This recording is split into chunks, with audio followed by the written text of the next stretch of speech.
L'actualité locale et régionale en continu. Grand Lille TV, toute info.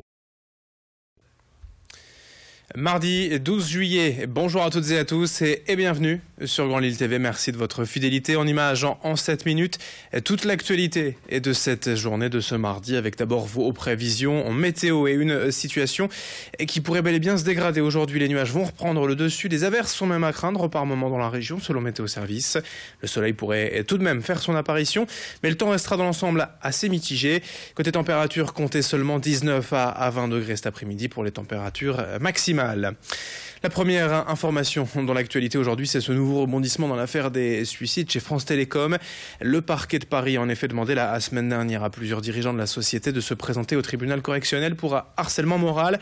7 ans d'enquête ont été nécessaires pour ce renvoi devant la justice. Souvenez-vous de cette terrible vague de suicides chez l'opérateur de téléphonie entre 2008 et 2009. 35 salariés s'étaient donné la mort en quelques jours.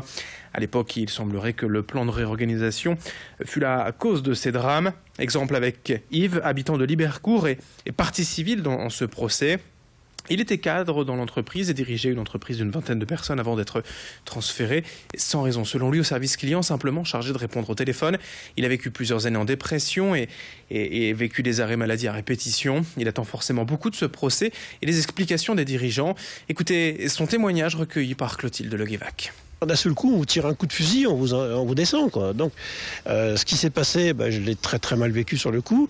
Dans les quelques minutes qui ont suivi, j'ai rencontré le médecin du travail qui m'a constaté un état de choc et qui m'a mis en arrêt de maladie, quoi. J'ai quand même perdu 3 ou 4 collègues. Puis après, j'ai des connaissances quand même qui ont eu des gros problèmes. Tout le monde a connu le cas de Rémi qui s'est immolé par le feu. Moi, je l'ai vécu parce que je suis allé sur place, connaissant par relation, je suis allé sur place. C'est vrai que c'est difficile à vivre, quoi. C'est difficile à vivre. L'Euro de football encore est toujours dans cette édition pour une des dernières fois. Après la victoire du Portugal dimanche soir face à l'équipe de France et malgré toute la déception du peuple français suite à cette défaite, l'organisation du championnat d'Europe aura tout de même été un vrai succès dans le pays. Et dans la région, à Lille et à Lens, les commerçants ont pour la plupart apprécier et profiter de l'affluence des supporters venus assister aux rencontres au stade. On se souvient notamment des 3 brasseurs devant la gare de Lille qui en quelques heures à peine a écoulé près de 2000 litres de bière. Les pizzerias également ont profité de belles retombées durant ces 4 semaines de compétition, même si certains établissements un peu plus haut de gamme, dirons-nous, ne sont pas forcément du même avis. Écoutez ces explications et témoignages de commerçants lillois recueillis par Clotilde Leguévac.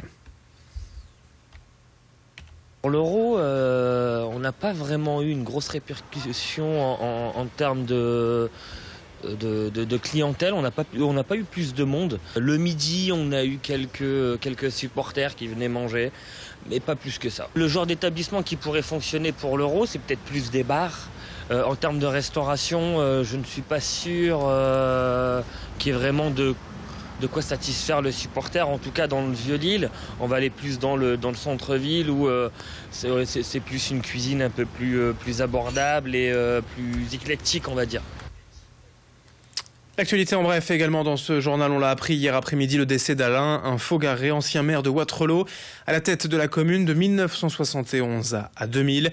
L'élu socialiste fut aussi député et conseiller général durant de nombreuses années. Ses funérailles seront célébrées ce vendredi matin à 10h15 au crématorium de Wattrelos. Un livre d'or est d'ores et déjà disponible aujourd'hui à la mairie. Dans cette édition est également en reportage à la découverte de la piscine Roger Salengro à Bruay-la-Buissière, un lieu hors du commun, inauguré en 1936 à l'époque des tout premiers congés payés. Cette piscine a été conçue en plein air, chose rare déjà dans la région, et dans un pur style art déco, avec une architecture qui reprend les formes des paquebots transatlantiques de l'époque. En France, aujourd'hui, c'est tout simplement la dernière piscine art déco à être encore accessible aux baigneurs. Elle ouvre ses portes de mai à octobre pour la saison, pour le plus grand plaisir des nageurs, des jeunes, des enfants, surtout en cette période estivale. En tout, la piscine dispose de 3 bassins d'une longueur maximum de 33 mètres et une eau chauffée à 29 degrés, et plus un solarium, une pataugeoire et des plongeoires. 70 000 baigneurs en profitent chaque saison. Idil Gunay est allé sur place découvrir un peu plus ce monument historique, cette magnifique piscine. C'est une piscine découverte, donc c'est un petit peu sa particularité, c'est-à-dire qu'en période hivernale, c'est compliqué d'ouvrir cette piscine, donc on se cale vraiment sur les horaires on va dire estivaux. Et donc elle est ouverte de début mai jusqu'à mi-octobre. Généralement, c'est la période où il commence à faire un peu chaud.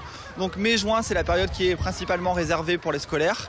Juillet, août, vraiment la grande période pour le tout public. Et septembre, on redémarre dans une période scolaire et voilà, la saison se calme tout doucement.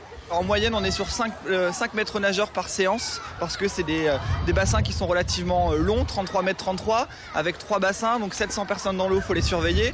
Donc voilà, un staff qui est quand même bien mobilisé, avec un personnel qui est très compétent et surtout qui est très souriant.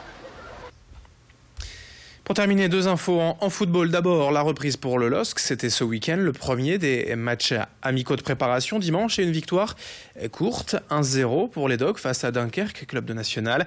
C'est Ryan Mendes qui a marqué pour Lille en seconde période. Les Lillois sont actuellement en stage au Touquet, pour ceux que ça intéresse, et jouent dès ce soir de nouveau à 18h face au Red Star, un club de Ligue 2 cette fois. Et puis, dernière info en musique, pour terminer, l'ONL joue ce soir au stade Pierre-Mauroy, un concert exceptionnel. 30 000 spectateurs attendus pour écouter Jean-Claude Casatsu et ses musiciens, accompagnés de 300 choristes. Au programme ce soir, la 9e symphonie de Beethoven et la Marseillaise de Berlioz.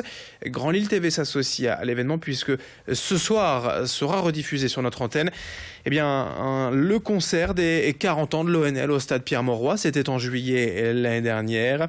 Et ce concert diffusé donc ce soir au stade Pierre-Mauroy. On vous le reproposera dans quelques jours, le week-end des 23 et 24 juillet. Et Grand Lille TV s'associe aux amateurs de musique. Fin de cette édition, tout de suite à suivre la météo.